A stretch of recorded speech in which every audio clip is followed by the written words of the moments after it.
Hello friends, कैसे हैं आप लोग। आई होप आप लोग ठीक होंगे और आप लोगों की केवीएस पीआरटी डेमो से रिलेटेड जो प्रिपरेशन है वो बहुत अच्छी चल रही होगी। रिजल्ट आ गया है, इंटरव्यू की प्रिपरेशन भी साथ साथ बहुत अच्छी हो रही होगी। जिन्होंने पुरानी वीडियो नहीं देखी है तो जाके देखिए, कोई भी क्वेरी हो तो कमेंट करेगा। आज की जो हमारी क्लास है वो कोई डेमो से रिलेटेड नहीं है, वो है एक टॉपिक पे जो कि है लेसन प्लान। तो जब आप इंटरव्यू पैनल के सामने जाएंगे और आप लोगों से पूछ लिया कि लेसन प्लान है क्या, तो इसकी जानकारी भी आप लोगों को होनी चाहिए। तो आज हम जानेंगे लेसन प्लान है क्या। तो देखिए, कुछ शिक्षाविद का कहना है कि लेसन प्लान टीचिंग का ब्लूप्रिंट है और कुछ का कहना है कि लेसन प्लान एक क्रिएटिव वर्क है। देखिए, लेसन प्लान क्या है ना, लेसन प्लान हमारे जो ऑब्जेक्टिव्स होते हैं उनको पूरा करने का एक माध्यम है कि भाई हमारा ऑब्जेक्टिव है कि लॉजिकल पावर बच्चे में डेवलप हो, तो उसके लिए मुझे कौन सा टॉपिक सेलेक्ट करना है, कौन सा मटेरियल सेलेक्ट करना है, टीएलएम कौन सा लेना है मुझे, और कौन से कैसे मुझे प्रेजेंट करना है, कैसे क्वेश्चन मुझे रखने हैं। तो उस ऑब्जेक्टिव को पूरा करने के लिए लेसन प्लान एक मीडियम है। तो मान लीजिए कि हमें यहाँ से अगर कहीं जाना है, मान लीजिए आपको कहीं अपने घर जाना है, तो जो आपके पास व्हीकल है वो आपका लेसन प्लान हो गया। और लेसन प्लान के अंदर जो उसमें फ्यूल होंगे, जो स्टेयरिंग होगी, जो और चीजें उसमें यूज होती हैं, हॉर्न हो गया, वो सब चीजें क्या होंगी, आपके जो लेसन प्लान के अंदर की चीजें होती हैं। जो हमारा लेसन प्लान है ना, वो बहुत सारे अप्रोच पे बेस्ड है, लेकिन जो बहुत फेमस अप्रोच है वो है हर्बर्ट का अप्रोच। जो हर्बर्ट का अप्रोच हम फॉलो करते हैं। इसके साथ साथ मॉरिसन ने दिया, अमेरिकन अप्रोच है, ब्रिटिश अप्रोच है, इंडियन अप्रोच है, लेकिन जो टीचिंग में बहुत ज्यादा हम अप्लाई करते हैं वो करते हैं हम हर्बर्ट अप्रोच। तो इसके 5 स्टेप है। सबसे पहला स्टेप है आपका स्टेटमेंट ऑफ ऑब्जेक्टिव्स, यानी कि लेसन प्लान का जो ऑब्जेक्टिव है वो आपको पता होना चाहिए कि उसका ऑब्जेक्टिव क्या है। मतलब आपको सबसे पहले ऑब्जेक्टिव क्लियर करना, अपने उद्देश्य क्लियर करने की क्या होगा लेसन प्लान बनाने से। मतलब वो लेसन प्लान में जो आप टॉपिक पढ़ा रहे हैं उससे बच्चा क्या सीख लेगा, क्या जानेगा। इसके बाद ऑब्जेक्टिव उद्देश्य जो होते हैं वो 2 टाइप के होते हैं, वो हम आगे देखेंगे। देन आपका प्रेजेंटेशन, कि आप उसको प्रेजेंट कैसे करोगे, आप उसको कैसे प्रेजेंट करोगे, आप उसमें क्या क्या चीजें यूज करोगे। तो ये आपका हो गया प्रेजेंटेशन, कि आप उसको क्वेश्चन पूछोगे, आप उससे प्रैक्टिकल करवाओगे, या फिर आप उससे डेमो करवाओगे, या फिर आप उससे क्वेश्चनर कराओ, या आप उससे कोई एक्सपेरिमेंट कराओगे, आप करवाओगे क्या, ये सब आता है प्रेजेंटेशन में। देन आता है जो आपने टॉपिक सेलेक्ट किया है उसका एक्सप्लेनेशन कैसे होगा, तो आप उसका एक्सप्लेन कैसे करना चाहोगे। उस फिर आपका है कि जो आपने टॉपिक सेलेक्ट किया वो आपको एक्सप्लेन करना है। जैसे मैंने मान लीजिए एक फ्रैक्शन टॉपिक सेलेक्ट किया है, तो उससे ऑब्जेक्टिव क्या हो गया कि बच्चे में लॉजिकल पावर डेवलप हो, या फिर बच्चा फ्रैक्शन के बारे में अच्छी तरह से जान ले। प्रेजेंटेशन क्या हो गया कि मैं बच्चे को एग्जाम्पल के थ्रू बताऊंगी, कुछ क्वेश्चन उसमें ऐड करूंगी, या कोई सॉन्ग उसके लिए बनाऊंगी। तो ये हो गया मेरा प्रेजेंटेशन की प्रिपरेशन। देन हो गया एक्सप्लेनेशन, कि भाई फ्रैक्शन है क्या, फ्रैक्शन कहाँ कहाँ पे यूज होता है। फ्रैक्शन में एडिशन भी होता है, मल्टीप्लीकेशन भी होता है, सब्ट्रैक्शन भी होता है। ये सब चीजें किसमें आ गई, आपकी एक्सप्लेनेशन में। देन क्या होता है जनरलाइजेशन। जनरलाइजेशन का मतलब होता है कि आपने जो पूरी चीज पढ़ाई उसका आपको सम अप करना है। यानी आपने कोई कहानी पढ़ाई, कोई स्टोरी आपने पढ़ाई, तो उसका कोई एक चीज आपको उसमें बतानी है, या एक चीज जो उसका पॉइंट है वो आपको सम अप करना है। तो जैसे आपने कोई महात्मा गांधी के बारे में बताया, तो उस चैप्टर में अगर मान लीजिए कोई आपका असहयोग आंदोलन है, या आपने महात्मा बुद्ध के बारे में बताया, तो उसका उस क्लास में उस चैप्टर के होने का क्या मतलब है, क्यों उसे रखा गया है। तो इसका आप जनरलाइजेशन करेंगे कि महात्मा बुद्ध ने ये चीज है, तो आपको ये चैप्टर ये बताना चाह रहे हैं। तो ये जनरलाइजेशन में। देन एप्लीकेशन, कि आप अपनी लाइफ में क्या अप्लाई करेंगे उस चैप्टर से। जैसे मैंने अगर भिन्न पढ़ाई, तो भिन्न से बच्चे, फ्रैक्शन से बच्चे क्या करेंगे कि अगली बार जब आप क्या करेंगे, कोई फ्रूट कट करेंगे तो देखेंगे कि वहां पे फ्रैक्शन का यूज हो रहा है, कहीं प्रॉपर्टीज में फ्रैक्शन का यूज हो रहा है। तो जहां जहां डेली लाइफ में उनका यूज होगा, तो वो सब किसमें आएगा, एप्लीकेशन में। एप्लीकेशन वाला आप बता सकते हैं या बच्चे से पूछ सकते हैं। तो आपने ये जान लिया, जैसे आपने भिन्न जान ली, तो अब मुझे बताइए कि कहाँ कहाँ फ्रैक्शन का यूज होगा डेली लाइफ में, कहाँ कहाँ। तो बच्चे भी बता सकते हैं, आप खुद भी उन्हें बता सकते हैं। तो ये हो गया आपका हर्बर्ट का अप्रोच। तो हर्बर्ट ने अपने जो अप्रोच दी थी कि पाठ योजना या लेसन प्लान के, उसमें उसने 5 स्टेप दिए थे।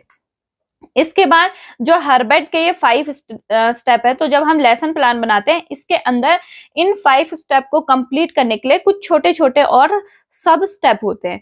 जैसे सबसे पहले आपको लिखना है पाठ्यक्रम संख्या। पाठ्यक्रम संख्या में जैसे आप लेसन प्लान बनाओगे तो लेसन प्लान में सबसे पहला आता है पाठ्यक्रम संख्या, यानी कि कौन सा पाठ है तो वो नंबर, ठीक है। उसके बाद दिनांक, डेट की, जैसे हमेशा एक दिन पहले लेसन प्लान बनता है तो कल मुझे पढ़ाना है तो कल की डेट उसमें डलेगी, लेकिन मैं बनाऊंगी आज।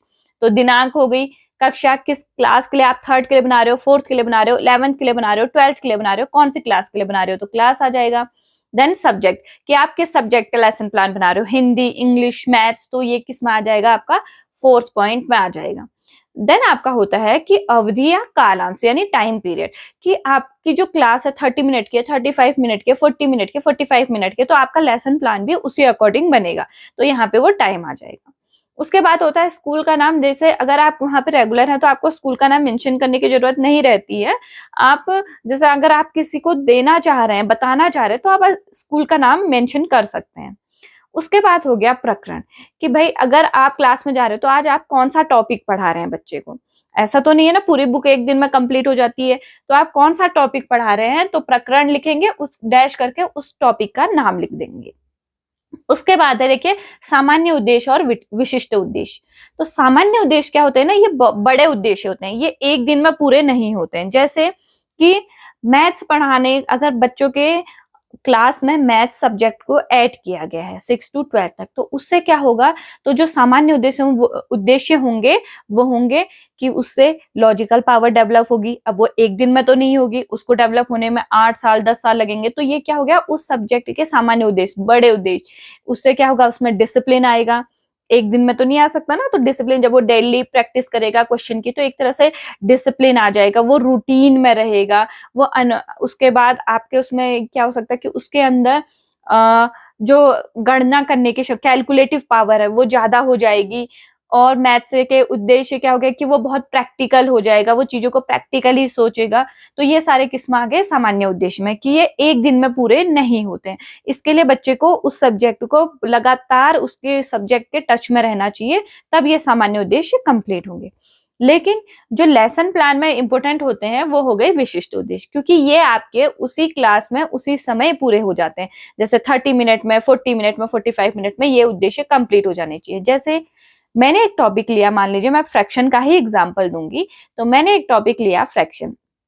तो फ्रैक्शन में मैंने सामान्य उद्देश्य ये रखा कि इससे लॉजिकल पावर डेवलप होगी, बच्चा अपने डेली लाइफ में जो कैलकुलेशन, गणना से संबंधित कोई चीजें होंगी उनको कर सकेगा।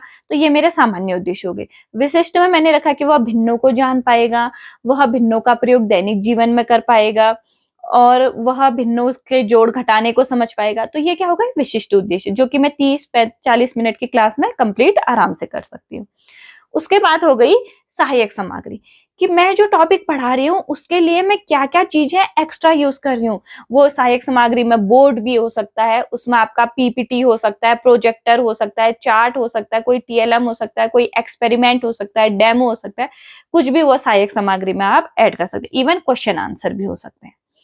उसके बाद हो गया पूर्व ज्ञान। देखिए ये पूर्व ज्ञान यहाँ पे क्या है, पूर्व ज्ञान का मतलब है कि आपको ये पता होना चाहिए। जैसे मान लीजिए आप क्लास 4th को पढ़ा रहे हैं, तो आज जो आप चैप्टर, मान लीजिए आप वहाँ पे वाटर साइकिल पढ़ा रहे हैं, तो आपको ये पूर्व ज्ञान क्या लिखेंगे आप वहाँ पे, कि बच्चे को पानी के बारे में पता है, या बच्चे को ये पता है कि पानी कहाँ से आता है। तो ये है पूर्व ज्ञान, कि बच्चे को कौन सी चीज पता है वो आप एक लाइन में लिखेंगे। अगर मैं भिन्न पढ़ा रही हूँ तो मैं ये लिखूंगी कि बच्चों को गिनती की जानकारी अच्छे से है, बच्चे गिनती को जानते हैं, बच्चे जोड़ना घटाना जानते हैं। तो ये मैं किस में लिखूंगी, पूर्व ज्ञान में।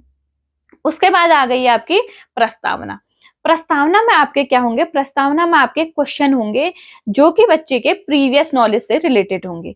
जैसे कि मान लीजिए मुझे भिन्न पढ़ानी है, तो भिन्न में मैं इसी का एग्जांपल ले रही हूँ। चलो वाटर साइकिल पढ़ाना है, तो इसमें मैं कुछ बच्चे से क्वेश्चन पूछूंगी कि हमें पानी कहाँ कहाँ से मिलता है। तो बच्चा कहेगा कुएं से, तालाब से, नदी से, कोई बारिश से कहेगा।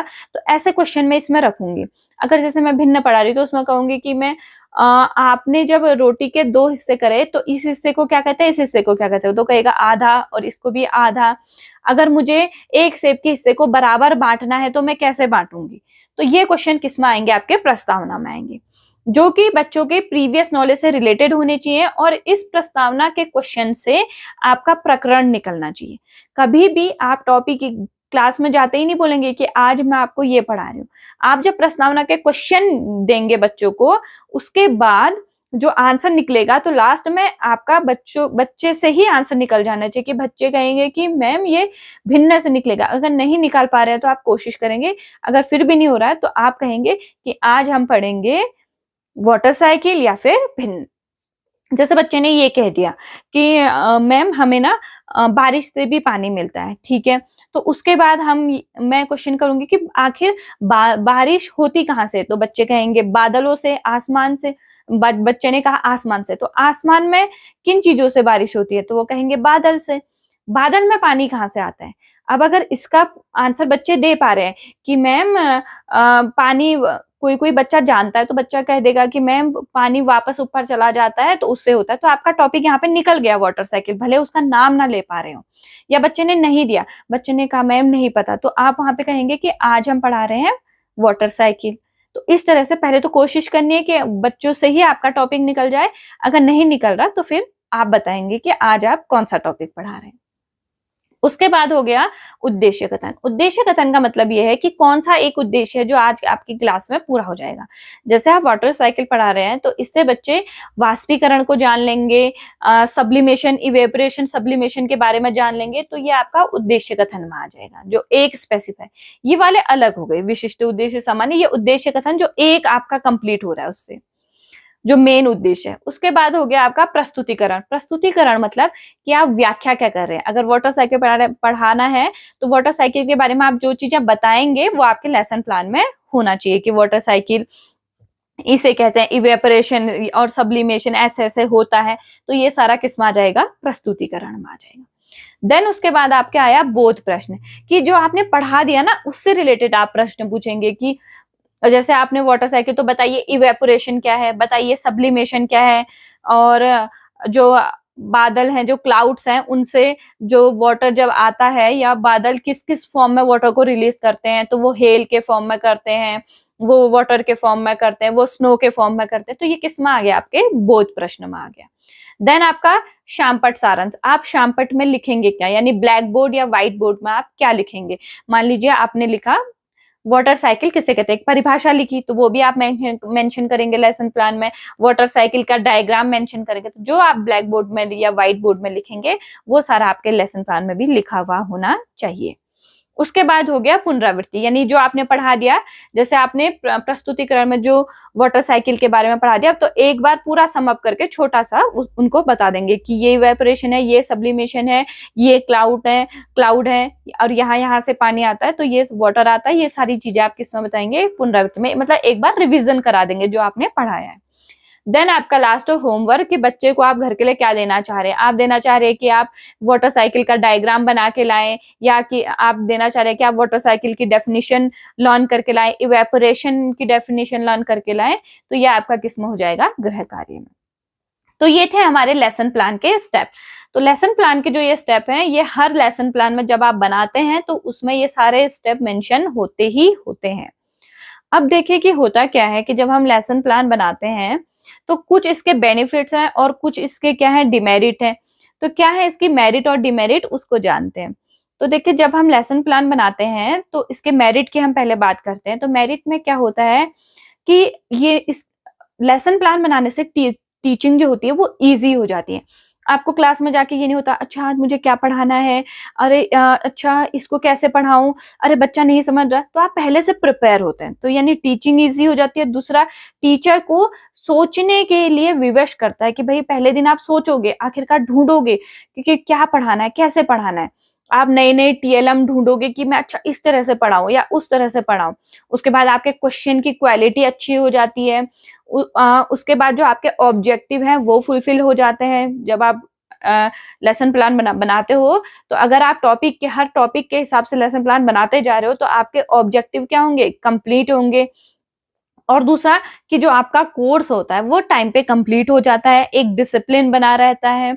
और इसके साथ साथ आपको क्लास में जाके पहले जाके 10 मिनट ये नहीं सोचना होता कि पढ़ाना क्या है। तो जो मैंने बता दिया कि टीचिंग बहुत इजी हो जाती है। और इसी तरह से इसके कुछ डिमेरिट्स भी हैं। डिमेरिट ये है कि आपके जो लेसन प्लान है वो टीचर को बांध देता है एक तरीके से। उसके बाद जरूरी नहीं है कि क्लास में जो लेसन प्लान हमने बनाया है वो उस दिन कंप्लीट हो सके मैंने पूरा लिख दिया कि आज मैंने वाटर साइकिल कंप्लीट कर दी है लेसन प्लान के हिसाब से, लेकिन क्लास में बच्चे को इवेपोरेशन से आगे समझ ही नहीं आ रहा, वो इवेपोरेशन में कोई बच्चा अटका है, तो मुझे वो इवेपोरेशन क्लियर करना होगा, तो यानी मेरा लेसन प्लान उस दिन कंप्लीट नहीं हुआ। तो ये एक प्रॉब्लम हो जाती है। दूसरा ये हो जाता है कि हम पहले से प्रिडिक्ट नहीं कर सकते कि क्लास का एनवायरनमेंट कैसा होगा। और दूसरा हम ये कि बच्चे यही आंसर देंगे, हम ऐसा प्रिडिक्ट नहीं कर पाएंगे, तो थोड़ा सा अनप्रिडिक्टेबल होता है। इसके साथ साथ लेसन प्लान में एक चीज और रहती है कि टीचर अपने आप को बिल्कुल फ्री फील नहीं करता। उसको लगता है कि अच्छा ये कंप्लीट करना है, अरे ये छूट गया, ये छूट गया, तो ये सारी चीजें रहती हैं। अगर हम ओवरऑल देखें तो अगर हम इसको अच्छे से एग्जीक्यूट करना चाहें तो किसी के लिए मतलब हम ये कह सकते हैं कि ज्यादातर क्लासों में ये कंप्लीट हो जाएगा, अच्छे से हो जाएगा। कुछ कुछ में अगर नहीं होगा तो एक लेसन प्लान 2 दिन भी जा सकता है। लेकिन अगर हमारा जो प्रेजेंटेशन है, प्रस्तुतिकरण है, अगर हमारा ये अच्छे से होता है, अगर हम टीएलएम जो है वो अच्छे से हम यूज करते हैं, तो हमारे जो एम है, जो हम टॉपिक को पढ़ाने का जो एम है कि उससे बच्चे के अंदर ये डेवलपमेंट हो जाएगा, तो वो हमारा एम कंप्लीट हो जाएगा। तो लेसन प्लान एक तरह से हमारी टीचिंग में बहुत ज्यादा हेल्प करता है, हमारी टीचिंग को इजी करने के लिए, हमारी टीचिंग को स्मूथ बनाने के लिए, और हमारे पर्टिकुलर टाइम पे हमारे टॉपिक को कवर करने के लिए। हम बहुत ज्यादा एक्स्ट्रा नहीं जाते हैं लेसन प्लान में।